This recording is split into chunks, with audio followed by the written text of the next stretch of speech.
What's up, guys? I am Cath and welcome to episode 20 of the Homework Help Show. I'm really pumped because we have changed our format up a little bit. We were doing live streams quite consistently, but now we are going to be doing a YouTube video a week and a quick Q&A on Instagram Live and Facebook Live if you guys have any questions. So I'm really excited about this new format. If you're unfamiliar with the show, every week on the Homework Help Show, we provide you with valuable content for your academic life. This week, we're going to discuss how to incorporate critical thinking skills into your work. So, have you ever heard the phrase critical thinking? I'm sure you have. If you are in university, this is definitely something that gets thrown around regularly. What does it mean to you? For some people, it might mean something like quite negative. The word critical kind of evokes negative connotation. It might suggest that you have to pick things apart or deconstruct things or be really judgmental. In a way, it does. However, thinking about things critically can also help you to learn, and it actually means a lot more than just being a general grump. Critical thinking is a skill that we engage in every day. It is basically how we make a decision. We are essentially using critical thinking every time we decide to make a decision.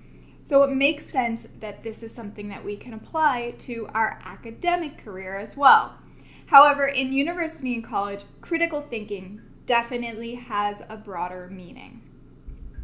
Being critical means making informed, educational judgments about social issues, literature, math, and other topics that we talk about often in university. It can also mean distinguishing between fact and opinion, and it also helps us to determine whether a theory is valid and how to actually apply that theory in concept. When we make academic judgments, they have to be grounded in research. As you probably know, all of your profs are very consistently stringent on whether you are using appropriate academic resources or not. So critical thinking skills allow us to take that information, to break it down or deconstruct it, and to put it into a really well-written essay or to apply it in a test or an exam. The benefit of critical thinking skills is that they allow us to consider things from all sides. So when we access all of this information, it might feel a little bit overwhelming, but it's actually great to draw on different perspectives and different ways of knowing and different types of research in order to inform your topic that you're writing about or that you're studying. Critical thinking is a necessary component of academia because it is through the critical thinking process that information is actually developed and that knowledge is contributed to a particular field. So, for example, when people are doing research, they are looking at past research that has been done on a topic. They're taking all of the information. They're basically doing a literature review, something that you might be familiar with. And they're going through and they're figuring out where are the gaps in this literature and what questions can we answer in order to create new research and to contribute to the field. So, as a critically thinking student, this is something that you are learning. It is important to incorporate this process into your reading, your note-taking, your essay writing, and your presentations. And if you are in a professional field, such as social work or nursing, engineering, these are skills that you can also apply to your future practice as you are going through school as well. So critical thinking, the cool thing about it is that it doesn't only apply to academia. It can also help us to navigate our daily lives as well. When we enhance our critical thinking skills, we can improve our decision-making processes and make stronger decisions based on accounting for all of the information that we take in. So when we enhance our critical thinking skills, we can improve our decision-making processes and make stronger decisions based on accounting for all of the information. Remember, most of our everyday thinking, so our regular decision-making processes, are uncritical. We generally go through the days without thinking about every step, without deconstructing how we act, without thinking about societal issues or gender roles or any of those topics that come up in academia. However, there is a time and a place when we can use critical thinking in our daily lives and where it can actually contribute to social change and changes in our own lives. But today we're going to talk about how to use critical thinking in academia and how we actually learn some of these critical thinking skills and apply them to our life as a student and to our academic work. It is very important skill to develop. So you might be familiar with when profs give you an assignment and the first assignment is quite small, it might be 1 or 2 pages, and they ask you something pretty basic, and then the next assignment might build on that, and then the third assignment is the final exam, and that is kind of the cream of the crop where you take all of your assignments and put them all together. That is actually called the scaffolding technique. So it is actually your prof trying to teach you to develop critical thinking skills. So that is kind of a built-in mechanism in academia and in university and in college. However, there are different ways of doing it, and different professors and instructors will do it different ways. So it's also really great to be working on your critical thinking skills and being aware of critical thinking skills as a student so that you can have a one-up on your academic work. So let's discuss. One of the first tips that you can use to enhance your critical thinking skills in academia is to ask basic questions. So what I mean by that is that, as we know, our social world is really complex and there is tons of information to take in. And as students, when we're going through and sifting through research and literature, it can often be overwhelming and seem very complicated and just be a little bit over our heads. However, we can begin to simply by asking very simple questions. When an answer to a question becomes very complex, we can actually lose the meaning of it. So when you're starting out with an assignment, it can be great just to be simple, take the content that you know, work with it, and ask some of the following questions. Ask, what do you already know? So if you are in an English class and maybe you've taken an English class before, what do you already know about the topic?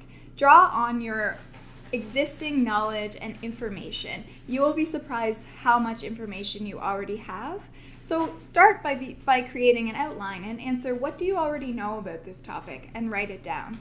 From there, ask yourself, how do you know that? So maybe you think about some references that you might have had in your first year English class, or when it comes to social work, as that's my background, I remember there were always some specific papers that I consistently referenced throughout my degree because they really stood out to me. So what are some references that you can draw on from the past that you're really familiar with, and can you incorporate them into this work? You might not be able to do this, but in this case you can also draw on the existing literature. So if you do have some information about a topic, go ahead and do a little bit of research, a little bit of digging, and see why you actually know that, and if there is literature to back up what you already know. Then you're going to ask yourself, what are you trying to prove, disprove, demonstrate, critique? So this process would actually be the beginning process of developing your thesis statement, developing your hypothesis, and framing out your assignment. And then you want to ask, what are you overlooking? So are there any additional information that you should add to your outline? So this can begin the process of getting you to think a little bit outside the box, getting you to think critically about the literature, and helping you to engage with the literature rather than being overwhelmed. You actually do have some knowledge to contribute, and this will begin your process of critical thinking. As well, you can use this technique when it comes to studying as well. It can actually help to solidify some information in your brain when you're trying to memorize things. So this is actually a really good process for either writing a paper or studying if you have a little bit more time for that.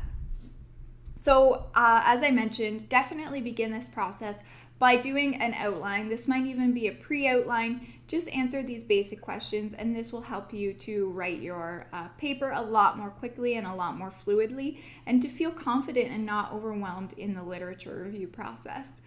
And just a little note here too, engaging in a critical thinking process does not have to be complex. Even though the word critical can make it feel that it might be a little complex, you definitely don't have to make it overly complicated. Ask these simple questions and start where you are, and then it should all flow from there. So a second tip to developing your critical thinking skills is to question your basic assumptions. So particularly when you're writing a paper or thinking through a problem, you are going to be coming at it with your own biases and analyses from everyday life. We all have these basic assumptions, and that's okay. But academic quality work must extend beyond our basic assumptions towards analysis and synthesis of information.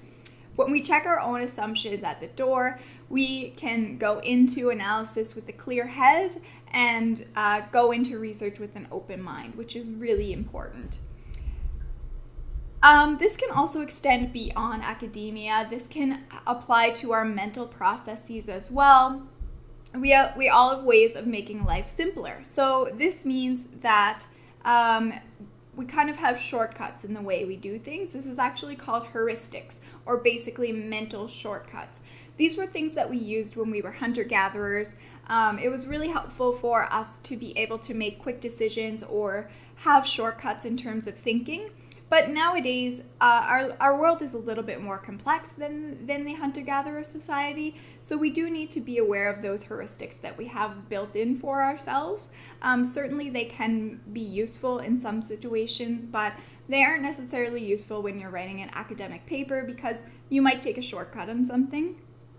So just be aware of these underlying biases, these heuristics or these mental shortcuts.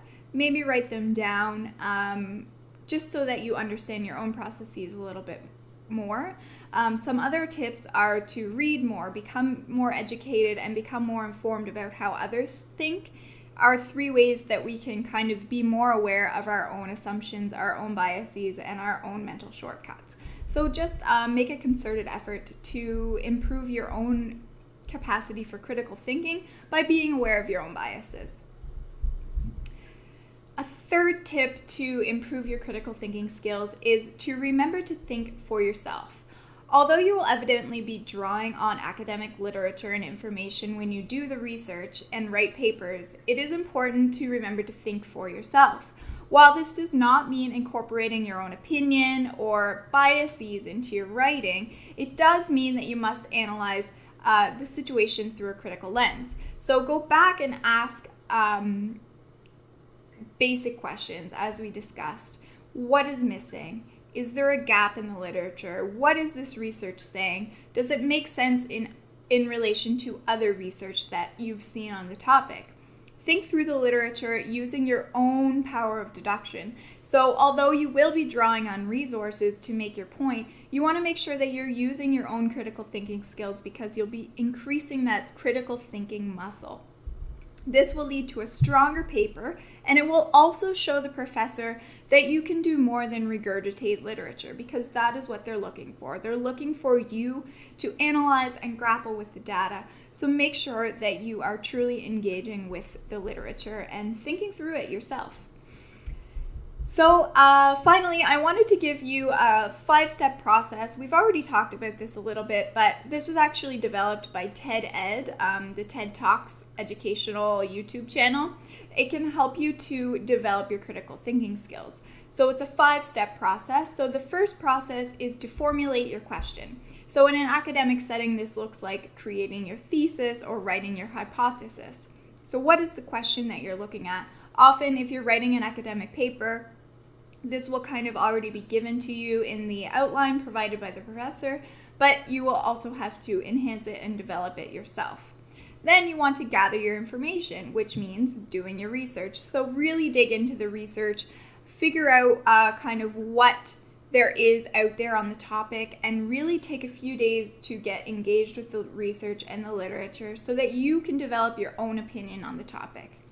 Apply the information, so ask yourself what concepts are at work, what assumptions exist, and is your interpretation logically sound? So again, this is a process of going back to your own mental biases, your own heuristics, understanding whether your assessment of the information makes sense in relation to the literature that you're reviewing.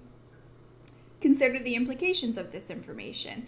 So what does this research imply in terms of the world? Are they making any suggestions about how to change things? Are they making any suggestions about how this scientific research will apply to human nature? So what does this information mean? Because when you're considering that, it'll also allow you to develop a stronger critical analysis and understand the information in context.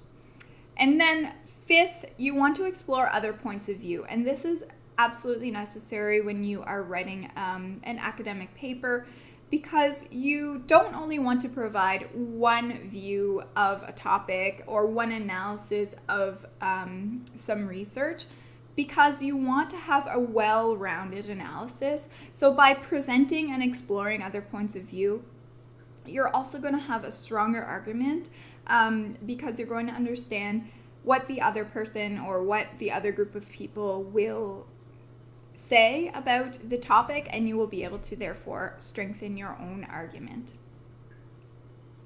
So guys, that is it for this week. I hope this video was really helpful for you.